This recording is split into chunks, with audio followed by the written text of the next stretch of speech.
This is episode number 21, the FamilySearch Catalog. Welcome to Research Like a Pro, a genealogy podcast about taking your research to the next level, hosted by Nicole Dyer and Diana Elder, accredited genealogy professional. Diana and Nicole are the mother-daughter team at FamilyLocket.com and the creators of the Amazon best-selling book, Research Like a Pro, a Genealogist Guide. I'm Nicole, co-host of the podcast.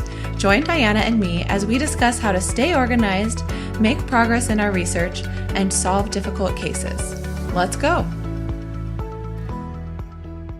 Hello, everybody, and welcome to Research Like a Pro. I'm Nicole. And I'm Diana. All right, today we have a review to read that has a question at the end that Diana will answer. So I will read the review from Extra Mocha Film. Boston University's Genealogical Essentials class recently opened my eyes that my decade-long research methods have been completely amateur in nature. I turned to the Research Like a Pro podcast for better instruction on how to improve my hunt for ancestors, and it has taught me so much in so little time during my commutes to and from work. I tend to feel overwhelmed by the plethora of sources to wade through and the number of ancestral stories to uncover, but Diana and Nicole's goal-setting tips help to ease my anxiety through the process. In fact, I've just signed up for their eCourse study group and can't wait to get started on a fresh project the right way. I am curious, though, how big of a disadvantage is it to not visit the family history library? What collections or resources do they provide that a genealogist might have trouble accessing online or elsewhere? Well, that was a great review. And Diana, do you want to answer the question about the family history library? Sure, that's a great question. And actually, a lot of people ask me that don't live close to the family history library. And that is why I developed an entire webinar or class about the Family Search Catalog, because so many other records really are available to us online or at a family history center that could be near just about anyone. So there are still things that you only can get at the Family History Library. Some of the land records haven't been digitized yet, but they are working to get everything digitized, their microfilm all digitized. They're working on getting the books all digitized, and I can't really remember the actual time frame, but I know it's not too far out where they will have the things that they can digitized. So we'll talk a little bit about that in this podcast, that there are some repositories or some places that the Family History Library won't be able to digitize their work because of copyright issues. I'm going to say, though, that a large percentage of things you can access right now and in the future will be able to access even more. Yeah, it's really true. A lot of the collections that I've been wanting to use lately in my research in the southern United States have been online. A lot of the deeds and the tax records are all digitized, so they've been really helpful. And even some genealogies, some books, which I was thinking I would have to have you look up. They were online and digitized for me, so that was really nice. But every once in a while, there is something that I need you to look up, and so it can be frustrating if you can't go to the library, but there is always the option to hire a researcher to go and find it for you, and they can just pull that record for you and send you a copy of it. Right, and there are a lot of people that do that for a pretty minimal fee. And if it's a really fast lookup, it may be hardly anything. So don't get turned off with the idea of hiring somebody to look up something for you, because it may be you're only paying $10 to find a record. You just never know. It just depends on the records and how easy they are to get to. So today we're going to talk about using the Family Search Catalog, which is my go-to place. And I talk about it all the time in my classes and, here on the podcast in the course, because it's such a great resource for us as researchers. And of course, the best thing about Family Search is that it's free. You literally just sign up, have a free account, and then you can access everything that is available there that they have digitized for free. So they have billions of records now, and I don't remember the exact number, but it's just kind of mind-boggling to think about how many a billion is, isn't it, Nicole? Yeah. So, and then, as I mentioned, we've got family history centers all over the United States as well as worldwide. So if you don't have a computer, go find a family history center that is within driving distance, or if you don't have one really close, you could do a little trip and stay overnight and do a bunch of research at a family history center, get all of your things that you need there. So a couple other things that we're going to talk today is using the FamilySearch Catalog just to know what kind of records are available in your locality to research.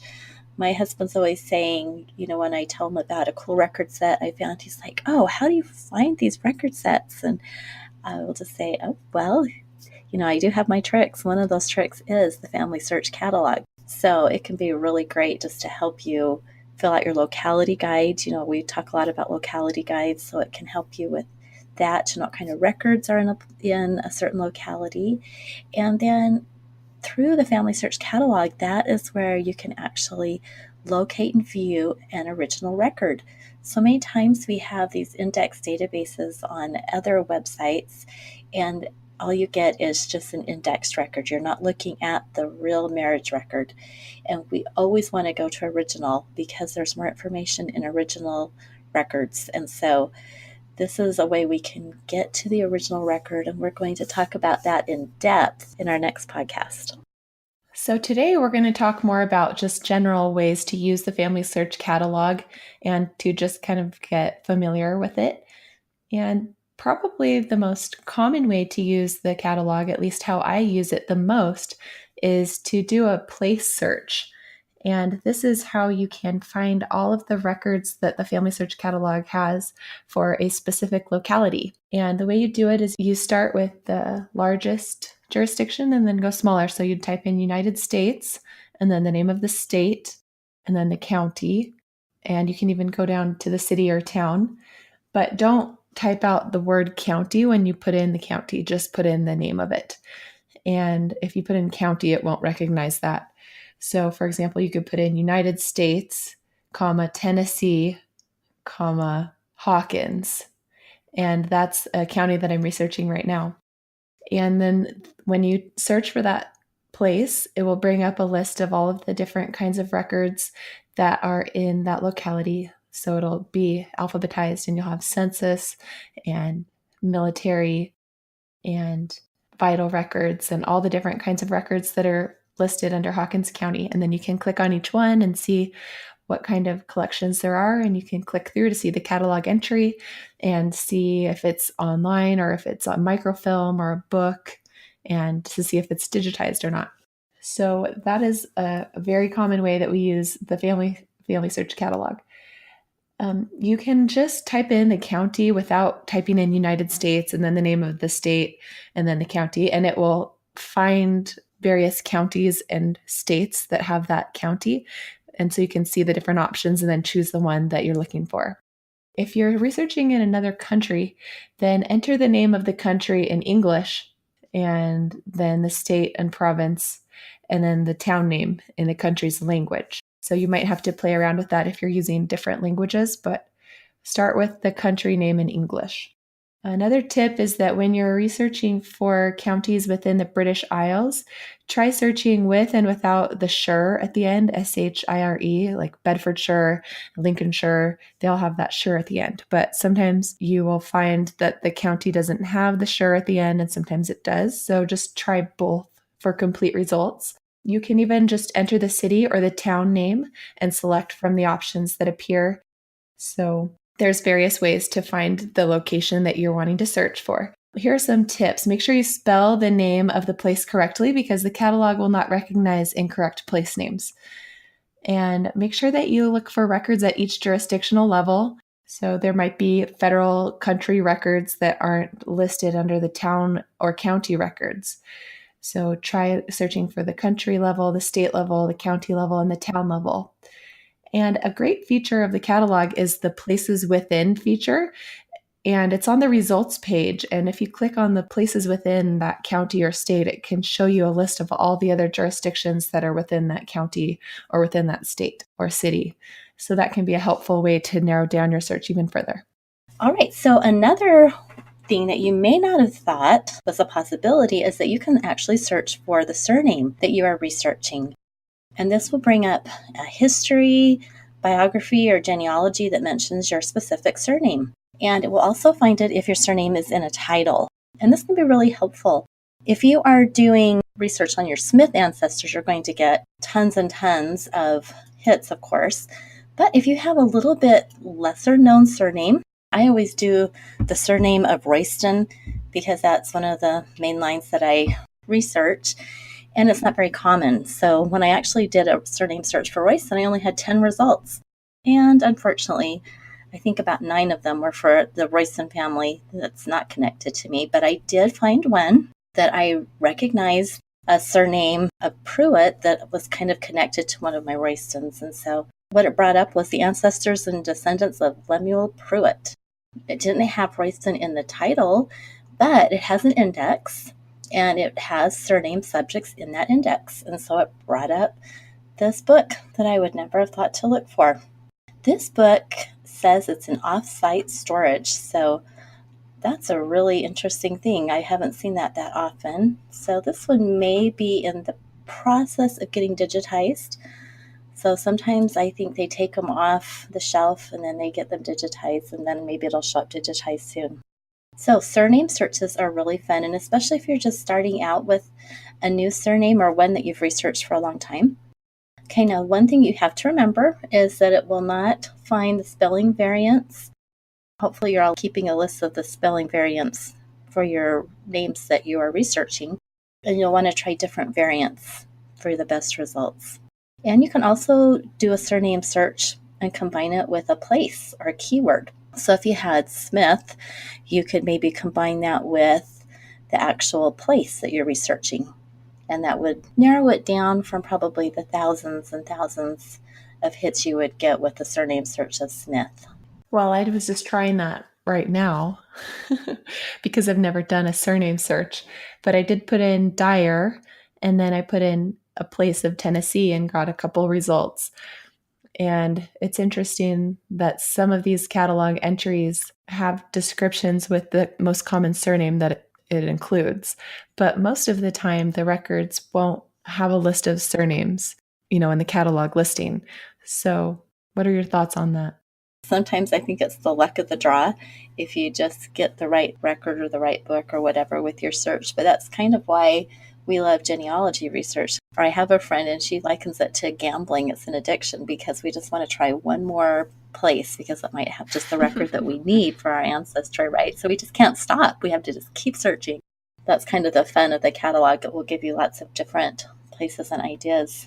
So when you do the surname search, what type of record might you find with your ancestor's surname in it?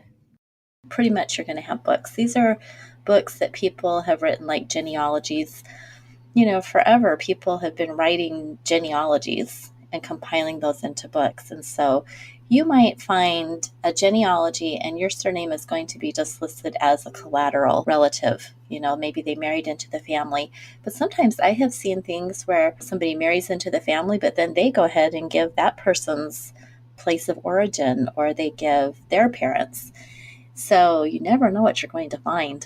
For the most part, you're going to have books. You might get a microfilmed book, but you'll get just a huge variety of books. Just for fun, while we were talking here, I put in Smith, and it has 5,000 results. So anybody out there with Smith, you're going to have to definitely narrow down that surname search. But it's fun. I love browsing titles just to see for fun what's out there. And we've got everything from diaries to genealogies to news articles. Here's even a family portrait. So it's fun. Just go have some fun playing around with this a little bit. Yeah, it is interesting to try these out. So that was the surname search. Let's talk now about title searches. So if you have a specific title of a book or a journal, microfilm, or map, you can search for that title in the catalog just by entering the words in the title. The words can be out of order or missing words, that's fine. It's similar to the keyword search, but the search terms have to be in the title of the item. So if you know the exact title, then this works. If you maybe have seen a reference to a book or something that another researcher has referenced in their report or in their genealogy, then you can find that in the catalog and see if it's been digitized and then use that in your research project. I recently did that when I was researching about the Johnsons in Rowan County, North Carolina, and I happened upon a book about Johnson's from Isle of Wight, Virginia. And I wanted to check and see if that book had been digitized on FamilySearch to see if it had the person I was researching in it. So I searched for the title. The title was there and it had been digitized. So I was lucky and I was able to view it right then. And it was actually a really great find. And the author had put together hundreds of deeds and records from the 16 and 1700s. And it's currently a hypothesis that I'm pursuing for this client that these are his ancestors from Isle of Wight, Virginia. So it was an exciting book to find, especially because the research had been done so well in it. Yeah, and isn't it the best feeling in the world when you click on it and it says it's available and you can see it from your computer? It is great. It's exciting. It really is. It's so fun. I love the digitized books. So that's great that you had such good success with that. I think that titles can be super helpful. And another thing that we can search for is just by author. And you might think, well, I don't even know any authors, but it's really interesting in this field of genealogy because I will come across certain people that have just done amazing work. And, if you find out that they have done like a really good job on maybe an abstract of all the wills in a county, you might want to see what other work they have done because their work has been so well done. And you can put in their surname and see what other kinds of titles. And sometimes I just like to see the contribution that these different individuals have made to the genealogy world. Can you imagine doing a book and abstracting all the wills of a county? It's just so much work. It's amazing that people have done this for us. So you might have reference to a book. A lot of times I am looking at old research. I'll get a client project and someone will have done a lot of work, and sometimes they don't have the complete title of a book, or they might just have the surname of an author. And so that can be very helpful to try to track down that original research or what book something came from. So author is another one that's a little bit less used, but it can be very helpful. And again, you have to have the spelling of the name correct, so you'll want to figure that out. But sometimes I have noticed in the catalog, they list the authors by just their first name, or sometimes first and middle name, sometimes just initials. So again, you might want to do just a surname or try a combination of their names. So it's a little inconsistent, but that's okay. As long as you know that, you just do all your different searches to find authors. Another way to search is by subject, and this uses the Library of Congress subject headings. So if you have a broad topic you're looking for, like Native Americans or the Civil War or Quakers, or other topics such as religion, nationality, language, then you can search for those in the subject line. And subjects are kind of fun. I think a really good use for that is, well, you mentioned some of the main things, but I think that some of the religions are really helpful for doing a subject, because the church records, I've just done a few blog posts about church records, and they can be kind of tricky. Sometimes those church records are not in your locality. So like, let's say you're doing Baptist records, your family was Baptist, but there may be no Baptist records even in your state because they're all held at a main repository in a different state. So how are you going to know where to find those? And that can help with those broad subject headings, looking for religion. And Native Americans is another good one. Maybe you're just going to need to put in specific tribes or things to get to those records that maybe aren't in a locality specifically. So another really good broad search is keyword. And keyword is great because it's going to search across a whole bunch of things. It's going to search authors, titles, subjects, film notes. So keyword is going to be a little bit more broad. So you may think, okay, well, why would I want to do keyword? Because I'm going to get thousands and thousands of hits. But luckily, once you've done the keyword and you have all those hits, then you can filter those hits and you can put in a year range. They give you the year range of like the 1700s, the 1800s, 1900s, and the catalog tells you how many record collections for each year. So you can see, oh, okay, well, there's only one record collection for the 1700s for this keyword search. So that's probably, you can go look at it. It's not going to be that helpful, possibly. But you can also filter it by the type of record. So it gives you a whole list of different types of records, such as histories or military or newspapers. So you can filter it that way. And then you also get to filter it by a language. So, you might be researching in Danish records, and you're going to see that half of them are in English, half of them are in Danish. It can help you sort out the things that are in a language that you could use, possibly. After the place search keyword is kind of my next favorite way to search, just because it can pull up things in unusual places, and then I can filter. So another way to search is the call number. And this is useful if you have recorded down the call number of the book or microfilm that you searched in your research log, and then later you want to come back and create a citation for that, and you can find the specific information in the catalog. So how do you use that, Diana, when you're at the Family History Library? So I try to do a list of things that I want to look at the library.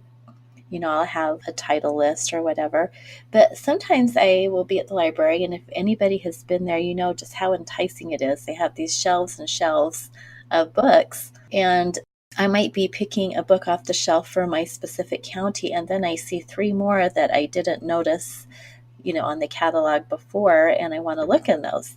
And I want to record those searches that I have made, but I don't want to take the time to write out all the information. So in my research notebook, I'll just jot down that call number, and then more likely than not, there's no results. So then I can do a quick search in the index, and then I can record, nope, there was nothing for the ancestor. And then when I get home, I can look that up on the catalog and fill in on my research log the whole source citation. I can get the title and publication author, but I don't have to take the time to write that all out. I can just do the call number, which is like maybe 8 digits. So it saves me a lot of time when I am doing a little bit of a scan of the books at the library. That's great. Another thing that you can search by is the film or fish number. And I have been putting the microfilm number in my citations for this reason, because if you have the microfilm number, you can easily go back and locate that original image by just the film number. So you can copy and paste that from your research log and put it into the catalog and search by that number. Normally, I would just click the link from my research log, but if you have the citation without the link for some reason, then you could do that. So I love using the microfilm number to search by, and we're going to talk about this in the next episode, but so many times on Ancestry, you will get just an indexed record, or even on FamilySearch, you'll get just an indexed record, and they will cite the original microfilm. And so if you take note of that number, you can go plug that into the FamilySearch Catalog and get straight to the microfilm that indexed record came from. And then you can find the original image. It is such a great tool that we can use those numbers so much faster. I use the numbers if I have the number before anything else, because it's so easy just to plug that in rather than doing a place search and then drilling down to try to find the actual title. So I do take note of those numbers and keep those in my citations and in my research log so that I can get back to them easily. The thing is that sometimes when you get into the hard stuff, you just have to go back to your original records over and over and over to see if there's anything you missed. And sometimes I'm going back to original records to look at all the records before and after the record I'm using, because there can be a lot of great clues in searching around that record. And so I need to get to the exact microfilm again and then search all around in that microfilm. So that's just a little hint there. Now, the other thing that is great that FamilySearch has been doing, we've talked a lot about this whole idea of them digitizing books, but they have a whole separate place on the FamilySearch website right next to the catalog tab. And these are all under the search tab. So when you go to FamilySearch, you've got your main tabs across the top, and one of those is search. We didn't even talk about this, and so you'll want to click on search, and then once you get to search, you'll see the catalog. And I have my catalog bookmarked so that all I have to do is do one click to get to the Family Search Catalog because I go there so often. But right next to the catalog on the tab is the Books tab. And so if you go to Books, you will see, and I'm reading this right off the website, that they now have 350,000 digitized genealogy and family history publications. And the cool thing is that some of these are not even from the Family History Library. They are from libraries all across the United States. So I'm just looking here. They've got books from the University of Florida, George A. Smathers Library, which is really cool because I recognize that name from doing my locality guide for Florida. That's a fabulous collection. So how neat is that we're getting digitized books from not just the Family History Library, from other places. And of course, Allen County Library, which is another great resource with just tons and tons of genealogy books.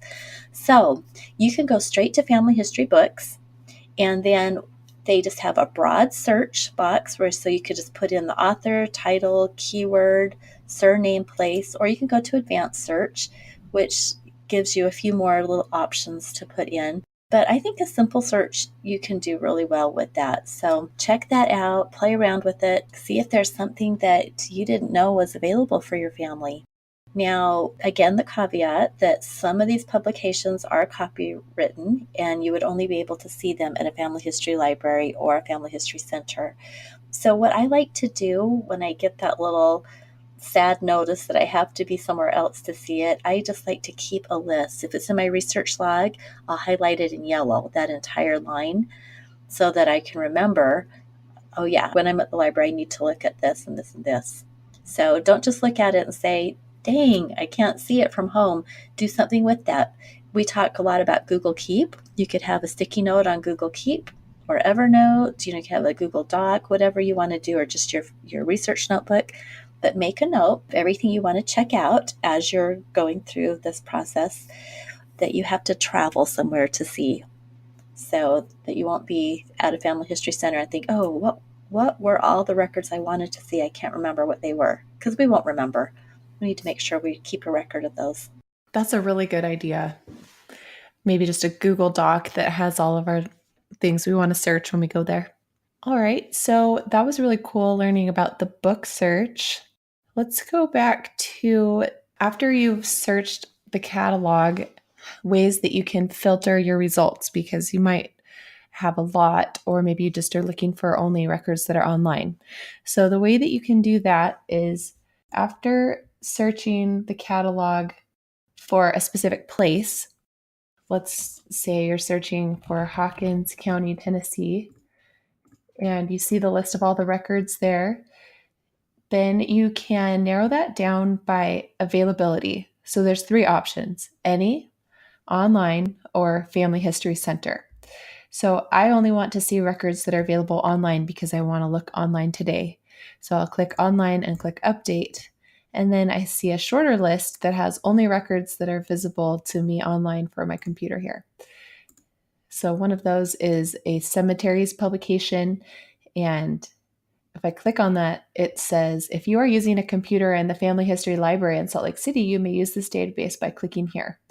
So sometimes you might still get a notification that you can't use the database unless you're in Salt Lake. But then as you scroll down to the list of microfilms, you can see if any of those microfilms have been digitized to view.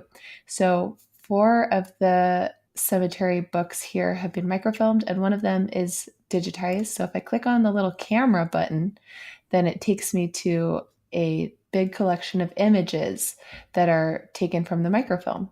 So then I can see 1,588 images of cemetery records from Hawkins County, Tennessee.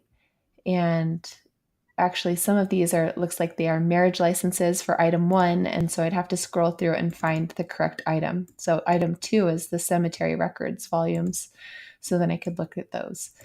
So when you're looking at the catalog entry, after you've narrowed it down to by online, make sure that you scroll to the bottom and look at the individual listings of the microfilms and look at the format. So in the far right column, you'll see that column is entitled Format, and underneath that, you'll see pictures of either a microfilm roll when you hover over it, it says this item is available on microfilm at a family history center.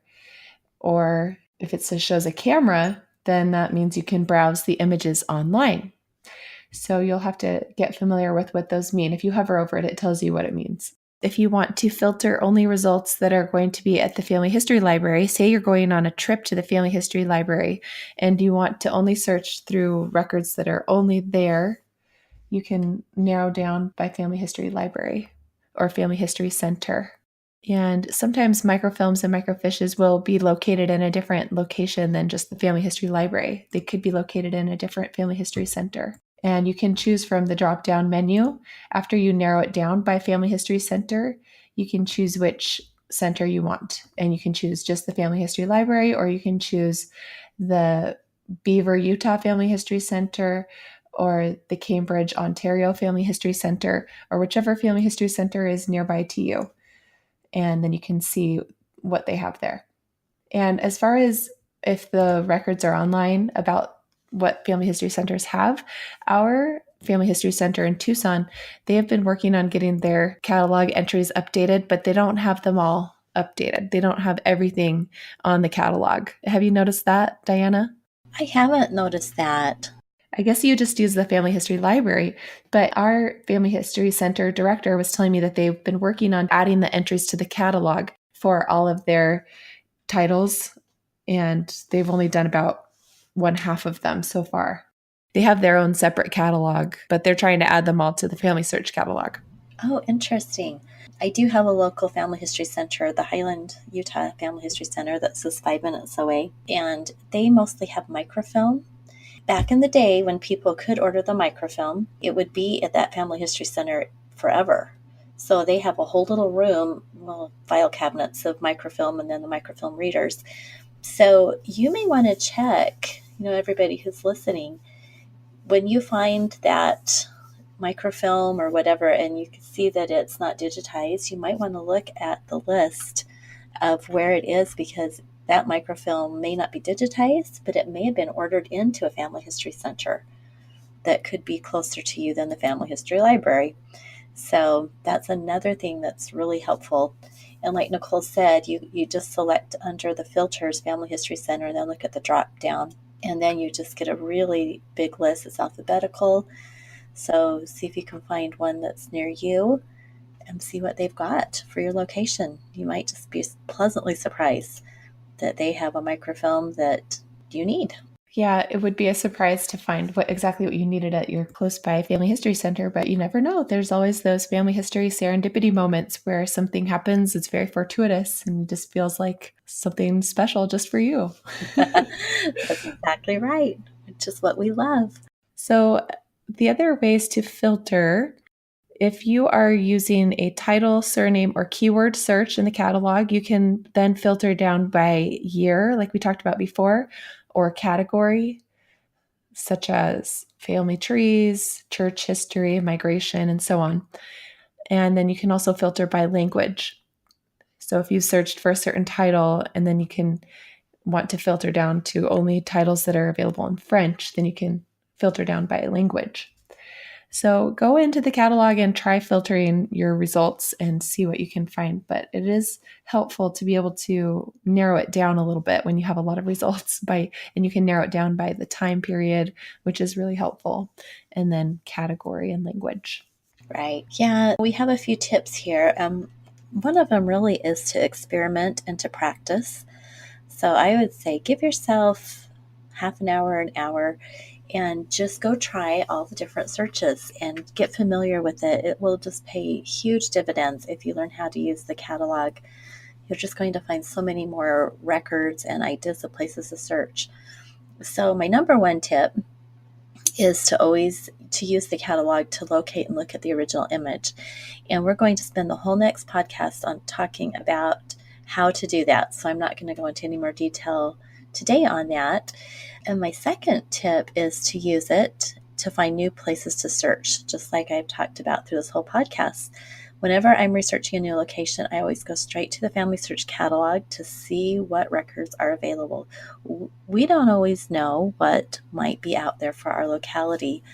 So it's going to really help us when we're trying to figure out new places to search. One of the things that you may not have really paid attention to in your research, and I talk about this with the locality guides, is paying attention to those county histories and gazetteers and maps, all those kind of things that really help you understand the county. It may not have your ancestor in it, but it will have things that will help your understanding of the location that will greatly help your research. So the Family Search Catalog under the place search, that will have a list of those. And they have been really good about digitizing. I think the folks at Family Search understand the importance of that. So I have found most of those histories and gazetteers are digitized and available to view from home. So if you've never looked at something like that for your county, go try that out today and see what's there that you can start learning about the location a little bit more. So another tip, which I kind of referenced a little bit, was to keep a running list of things that you need to find next time you go to a family history center. And then you're going to want to do a really good research plan. If you know you're taking a trip to the family history library, or if you have to travel to get to a center, make sure you have done your research beforehand and use that catalog to create a good research plan based on what you will be able to see at that particular location. The other tip, and we're going to talk about this a little bit, is that we can also use the library to locate books we might want to view, and then we can use Worldcat to find other locations for that. So one of the features of the Family Search Catalog is that it allows you to create a print list of books in microfilm that you want to print out and then take with you to kind of be a list of what you're going to research while you're there. And it will have the call number and the details. And when you're looking at a details page for any of the catalog entries, you can check or click the blue box labeled Add to Print List. And then you can continue adding records and things that you want to view. And then when you're ready to go to the Family History Library or the center, you can print or copy and paste the list into another document, or you can download it. The system will not save the print list, but it will be there until you remove items from it. Do you have experiences with that being saved or not? I just looked at my print list and it had like 20 things in it from a long time ago. So, oh, hooray, because it didn't used to save it. And I would spend all this time doing a print list. And then if I exited out of Family Search, when I came back, it was gone. Maybe you have to be logged in while you're making it. I don't know. Oh, that might be. And, they're changing things and updating and upgrading all the time. And so it could be, too, that that's just something that they've fixed. So I'm glad to know that that worked for you. Yeah, just make sure that you're logged in when you make your print list, and then it hopefully will be saved for you from session to session.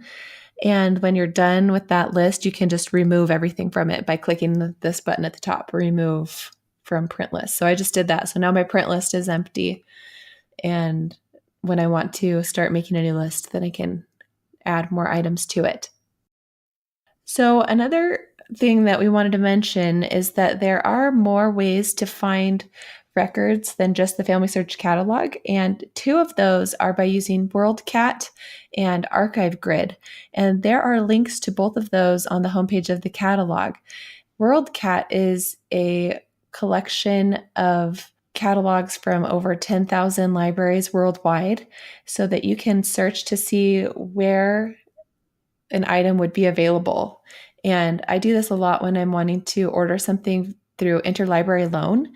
And I've done it with newspaper microfilms and books about genealogy research, books about regiments from the Civil War, regimental histories.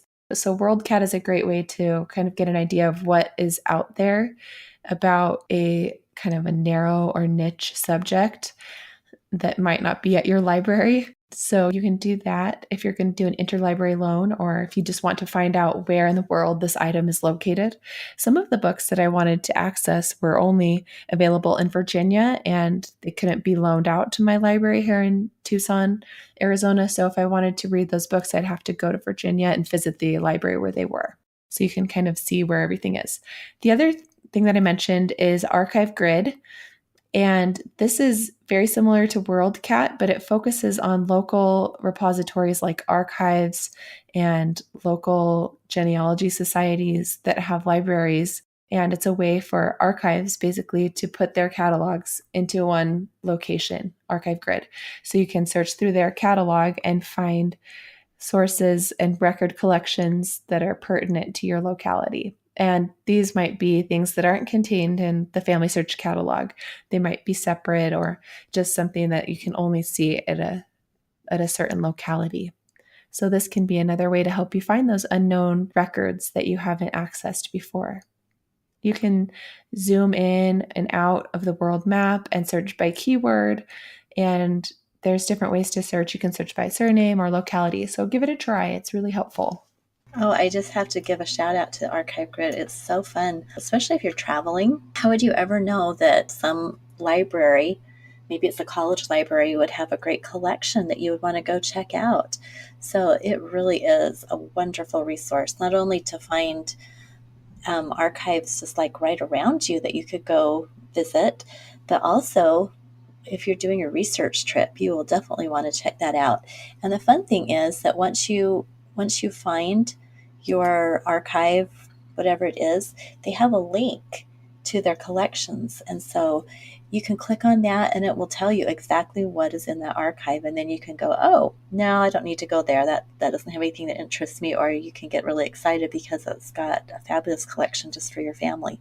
So Archive Grid is a great resource. And I love that it's right on the FamilySearch homepage or the catalog homepage so that we don't forget about it. Sometimes we just forget about some of these resources available to us. And the same way with Worldcat, right there on the front page of that. So anyway, the FamilySearch Catalog, I titled my presentation that it's the FamilySearch Catalog, a researcher's best friend, because honestly, I could not do my research without it. It is just so valuable with the work that I do. And so I know for all of our listeners, if you haven't had time or haven't ever looked at it, you are just in for a treat as you learn to use the catalog. Well, thanks for listening, everybody, and we'll see you next week as we talk more about finding original records. All right. Bye-bye, everyone. Thank you for listening to Research Like a Pro with Diana Elder, accredited genealogy professional, and Nicole Dyer.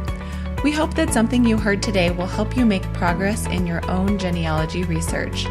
If you like what you heard, please leave us a review on iTunes or Stitcher, or visit our website, familylocket.com, to contact us. You can find our book, Research Like a Pro, A Genealogist Guide, on Amazon.com and other booksellers. We hope you'll start now to research like a pro